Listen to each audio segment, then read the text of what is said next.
Well, hello, friends. Mark Holmes here. And as always, thank you guys for watching, commenting, subscribing, and being part of the Joe Boo Sports Report. Without you guys, this doesn't work. It's kind of windy out today. In fact, my umbrella kind of blew all over the place, and trash cans have been blowing over and everything else. You may hear. I got the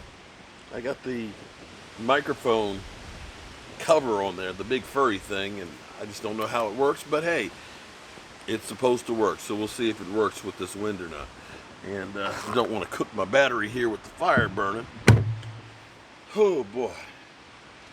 Um, Let me give a shout out to Derek from Megabytes. They redid my website. If you haven't checked it out, check it out. It's actually really, really good. CowboyJoeBoo.com. But he asked me to give a shout out to a good friend of his, Tommy Oliver, who's a diehard Dallas Cowboy fan as well. And we're not shouting him out because he's a diehard Dallas Cowboy fan. We're giving him a shout out because he has been in the hospital dealing with corona, much like Peoples Aguilar. And, we're getting to the point where now I'm sure a lot of us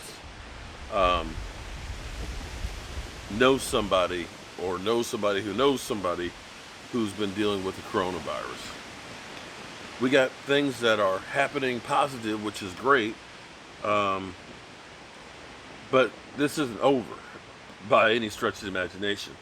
The NFL medical staff is basically saying that we know that if we have the season, that we're going to have some people that are going to test positive for the corona.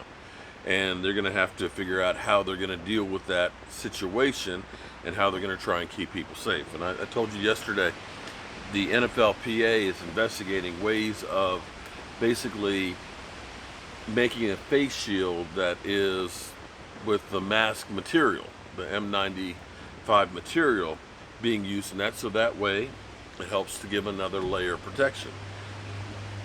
States and governments and jobs and stuff are trying to open up, but again, you still got to use common sense, okay? Don't think that, hey, this is over with, so let's get back to normal. It's not quite there yet.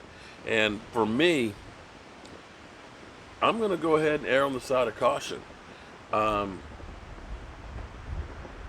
I figure 6 months of my life, hypothetically, of me staying home or staying away from people won't kill me. I don't know that going out like a crazy man, that it won't, because it might. So just be careful out there.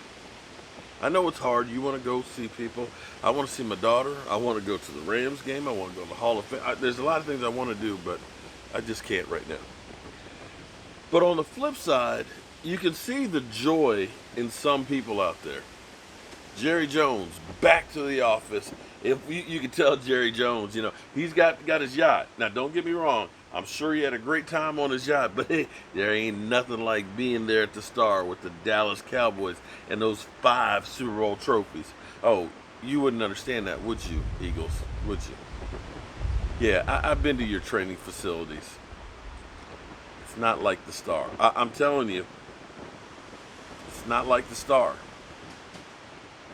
Nothing's like the Star. But anyway, sitting here thinking, we had heard about Aldon Smith, that he had filed for reinstatement, and we know that Randy Gregory did as well. The NFL originally said, yeah, we got that, we'll make a decision after the draft. Well, here we are. It's almost a month after the draft, and we're still waiting for a decision.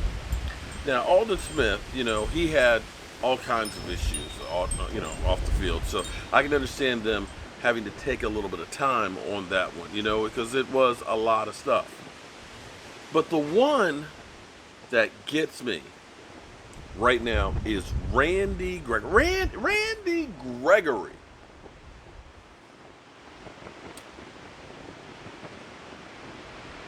The more I think about it, the more it kind of pisses me off. I understand he tested positive for weed on several occasions, okay, which was part of the old policy. So the policy has changed. The policy has changed. But let's think about what it is that Randy Gregory has been suspended for years now. Smoking weed. Now, I'm not a weed smoker. I'm not going to lie to you and tell you that I am. I'm not. But that's what he has been suspended for all these years. And as we go through everything that's transpired over the course of the last 2 weeks, where we had Ed Oliver this weekend arrested drunk driving with the gun. Now, Randy Gregory was never busted for driving impaired. We've never had him with a weapons issue, right? He just didn't pass P-test.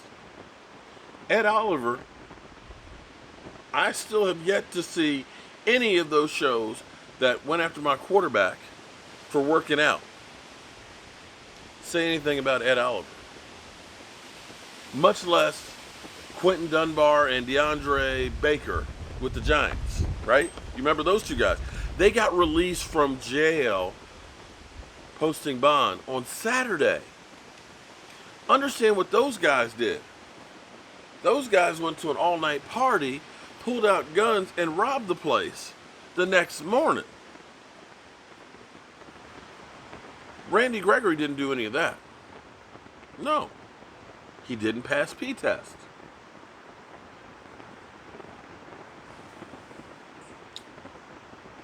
We've had other incidences already and arrests this offseason that thus far haven't been on the radar whatsoever with the NFL.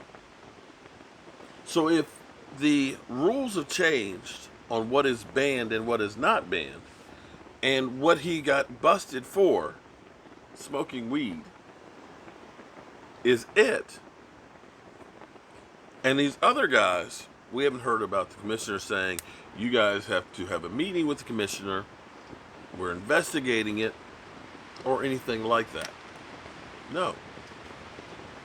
So explain to me how it is these guys, and I'll put in there, and I'm trying to remember the cornerback from the Redskins last year, who was in a fight. This thing looked like a staged WWE, except the shit was real. Fight. Where him and his girlfriend were in the middle of the street brawling. And there was a videotape of this thing. And he got nothing. Nothing. Said, you're good. Yet, Randy Gregory has been suspended for years. I think it's time, now that the NFL is beginning to open up and start to do things, that we're getting some staff in facilities that the NFL can go through on the paperwork with these guys and say, you know what, you're good.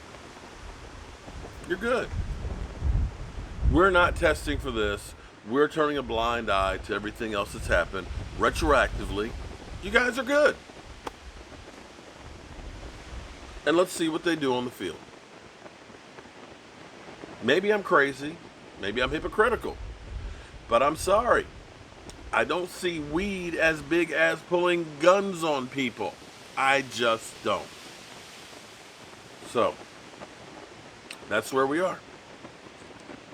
For me, today was another good day.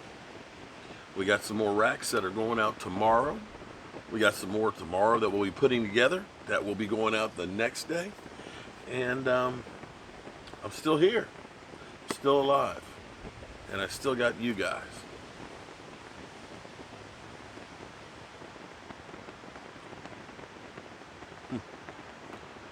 One final thought. The amazing thing about man is learning how to adapt. Learning how to change what you do. I don't know how you're doing through this pandemic, but in the morning I'd get up, get my coffee, do my video, go off, and go work at somebody's house. And been doing that every day. Well, not every day, I get some days off, but been doing that for years. And in 2.5 months of being here and doing YouTube and trying to develop the racks and things and try and keep sane, it seems like that was just like eons ago. It was just 2.5 months ago, but it seems like it was forever since I went through and was at somebody's house working. And it seems like, I guess I've adapted to the nuances or the newness of what this is now. That's crazy. We'll get through this. It's not going to be easy, but we will survive. All right, y'all. It's time to turn out the lights. And I'm going to go in here, and I think I'm going to go to bed. I'll see you first thing in the morning. Thank you guys for all you do